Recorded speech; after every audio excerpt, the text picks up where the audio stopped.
Oui, c'est ce que montre ce sondage CSA pour Europe 1, CNews et le JDD ce matin. Près d'un Français sur deux se dit favorable à un ministère de l'efficacité gouvernementale sur le modèle lancé par Donald Trump aux États-Unis. Les réglementations en cascade, la paperasse administrative, c'est aussi la bête noire des agriculteurs dont la colère reste vive. Et dans leur viseur, notamment l'OFB, l'Office français de la biodiversité, avec qui un bras de fer est engagé depuis plusieurs semaines, depuis qu'un agent a comparé les agriculteurs à des dealers. Le monde paysan n'a pas apprécié. Hier à Trèbes, dans l'Aude, le siège départemental de l'Office français de la biodiversité a été tagué.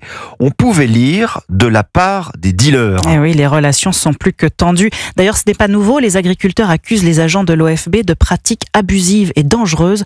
Reportage en Haute-Garonne du correspondant d'Europe 1, Alexis Bourdon.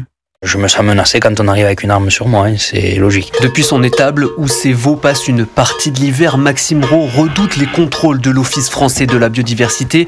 Le président de la coordination rurale de Haute-Garonne ne comprend pas pourquoi les agents qui viennent sur les exploitations sont systématiquement équipés d'armes à feu. Il y a un gros problème, c'est qu'ils arrivent armés sur nous. Il y a cette impression d'être des criminels en fait. C'est ça, des criminels. Quand on vient armé chez quelqu'un, de suite on se sent agressé, il faut dire ce qui est. L'autre point de crispation pour l'éleveur bovin, c'est la multiplication des contrôles. Faire des contrôles à tue-tête, il y a des gens qui sont contrôlés 3 fois par an, il faut arrêter, c'est pas possible. Et puis à côté de ça, on contrôle rien de ce qui rentre, qui va rentrer du Brésil et tout ça, en plus avec le Mercosur, et on va rien contrôler, c'est honteux.